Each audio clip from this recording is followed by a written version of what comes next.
Hey, everybody. Independent Voter Thoughts, Part 17. I have been thinking long and hard about the right to vote in the United States of America because I'm seeing in several places in our nation where it appears to me that voter access is being played with in order to have an effect on voters. And I just want to share some of my thoughts. I do believe that the right to vote in our system of government is sacred. I mean, it is the thing that makes our government work for the people, by the people. And we understand what the people desire as it comes to our elected officials by the vote. And so when I see claims of illegal immigrants voting and people voting twice and all that kind of stuff, I would like for that to be accompanied with proof. That's a very serious accusation. And it appears to me that it happens always around election time so that there's a reason to purge voter rolls. I really do wish that there was a push with the same vigor that there are accusations that there is voter fraud.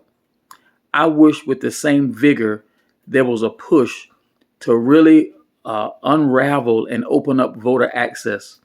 We're in 2024. We have this amazing blessing of technology. There are so many ways to secure the voting apparatus, and there's so many ways to make it available. I am all for making sure that only citizens, U.S. citizens, vote. I'm all for making sure that the right person is voting in the right precinct. I've said this before. There are three things that need to be proven when it's time to vote: your identity, your residence, and your legal citizenship. To me, fair is fair. But there's a way to do it. Purging voter rolls, especially when we get close to elections, that's a political game to limit voter access.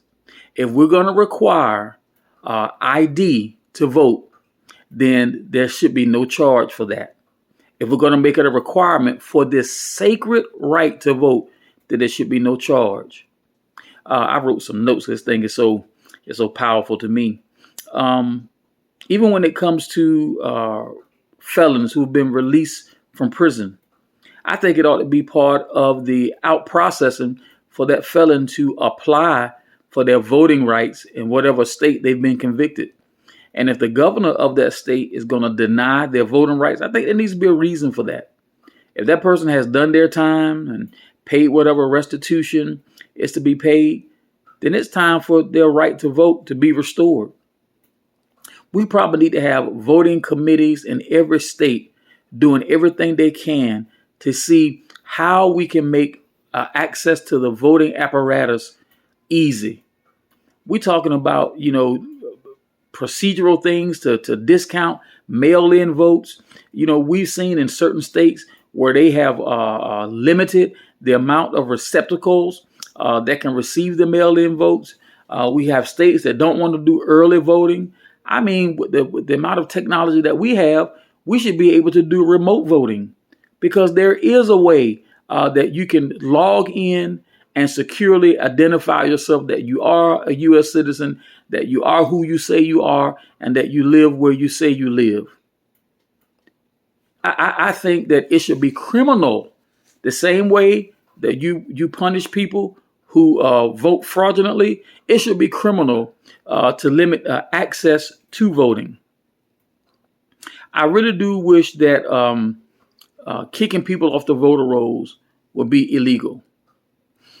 We should have a way that even when it comes to homeless or displaced people, we should have a way to make sure they have an address to use. However, we got to do it because their votes count too.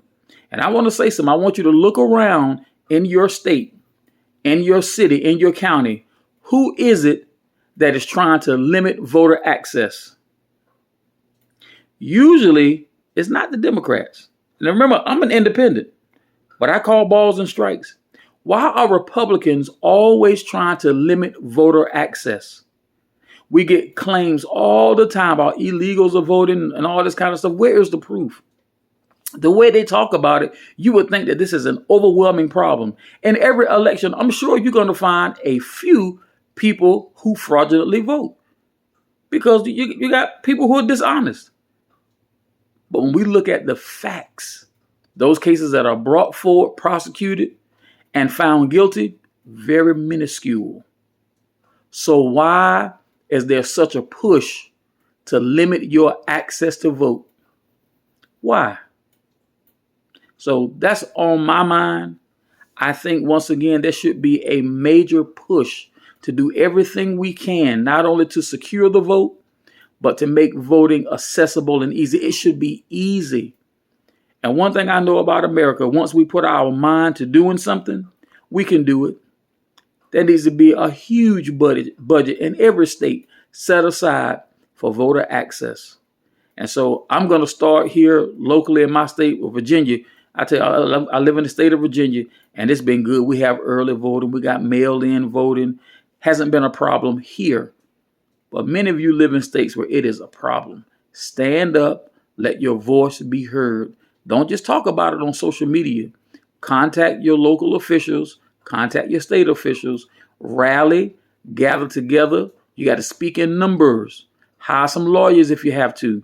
We have to fight back and make voter access available for everybody and make it easy.